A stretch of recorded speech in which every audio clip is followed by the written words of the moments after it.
Assalamualaikum warahmatullahi wabarakatuh. Halo semuanya, nama saya Rifki Setiawan dan ini teman saya. Saya Muhammad Awaludin. Kami di sini ingin menjelaskan sejarah berdirinya Masjid Istiqlal Jakarta Pusat.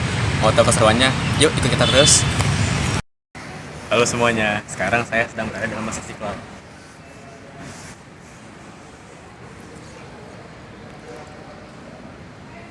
Bangunan Masjid Istiqlal dimulai pada tahun 1961 menjelang perayaan 17 Agustus 1961 yang menandai 16 tahun kemerdekaan Indonesia dari penjajahan Belanda. Presiden Soekarno memiliki visi untuk membangun sebuah masjid nasional yang akan menjadi simbol kemerdekaan dan persatuan bangsa. Dalam hal ini, masjid ini dirancang untuk mencerminkan kesemangat dan identitas bangsa yang beragam. Pembangunan Masjid Istiqlal dimulai pada tahun 1961 hingga tahun 1978 dan diresmikan oleh Presiden Soeharto pada tanggal 20 Februari tahun 1978. Masjid ini didesain oleh Friedrich Silaban, seorang arsitek Kristen yang memadukan unsur-unsur arsitektur Islam, Hindu, dan Buddha. Masjid Istiqlal adalah masjid terbesar di Indonesia dan salah satu yang terbesar di dunia dengan kapasitas 110.000 orang.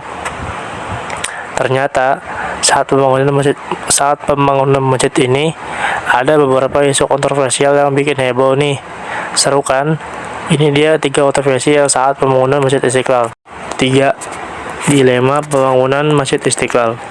Pertama, pada masa itu, Soekarno memiliki visi untuk membangun negara Indonesia sebagai negara yang modern dan maju.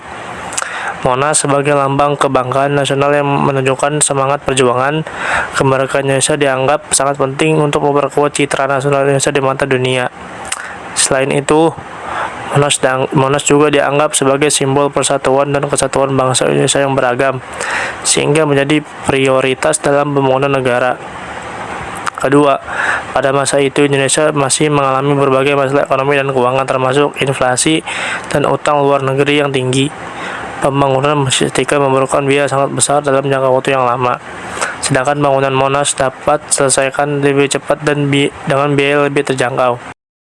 Peran Soeharto dalam pembangunan Masjid Istiqlal. Pembangunan Masjid Istiqlal juga dikaitkan dengan peran Soeharto sebagai Presiden Indonesia pada saat itu. Soeharto dianggap memperlihatkan sikap toleransi dan dukungan pada pembangunan masjid tersebut. Meskipun pada masa awal pemerintahannya, Soeharto dikenal lebih memperhatikan pembangunan infrastruktur dan ekonomi daripada masalah keagamaan.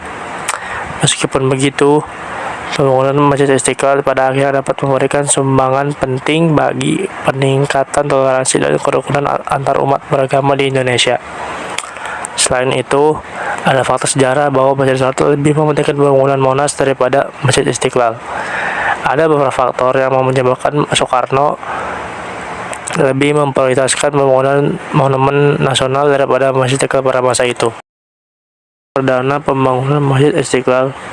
Pembangunan Masjid Istiqlal di Jakarta memerlukan biaya yang sangat besar. Meskipun pemerintah mengalokasikan sebagian besar anggaran dari APBN, beberapa sumber dana lainnya juga digunakan untuk membangun masjid tersebut. Salah satu sumber dana yang kontroversial adalah sumbangan dari Arab Saudi yang dianggap oleh beberapa kalangan sebagai bentuk intervensi dalam urusan keagamaan Indonesia. Soekarno percaya bahwa Indonesia sebagai negara dengan mayoritas Muslim sudah memiliki cukup banyak masjid. Oleh karena itu, ia lebih memilih untuk membangun Monas yang dapat menjadi pusat kebanggaan nasional bagi seluruh rakyat Indonesia, tanpa memandang agama atau suku. Meskipun begitu, pembangunan Masjid Istiqlal dijadwalkan dan dilakukan setelah pembangunan Monas selesai. Setelah Monas selesai dibangun pada tanggal 1975, pembangunan Masjid Istiqlal dimulai pada tahun 1961 dan selesai pada tahun 1978, serta diresmikan oleh Presiden Soeharto pada 22 Februari 1978. Meskipun dibangun belakangan, Masjid Istiqlal tetap menjadi simbol penting bagi Indonesia dan kebanggaan bagi umat Muslim di Indonesia. Setelah kontroversi sekarang, gue akan ngasih tahu fakta-fakta tentang Masjid Istiqlal yang mungkin kalian nggak tahu. Masjid terbesar di Asia Tenggara terletak di area seluas 9,5 hektar. Masjid ini merupakan yang terbesar di Asia Tenggara dan dapat menampung hingga 2.000 jamaah. Tidak hanya tempat ibadah, fasilitas yang disediakan di masjid ini juga sangat lengkap, bahkan termasuk fasilitas olahraga. Di sebuah timur masjid terdapat pusat kegiatan olahraga berupa lapangan bulu tangkis, basket, dan voli seluas 420 meter persegi. Oke, singkat saja. Kesimpulan dari vlog ini adalah menjelaskan tentang sejarah berdirinya Masjid Istiqlal. Semoga apa yang saya sampaikan dapat berguna bagi kalian semua. Paham?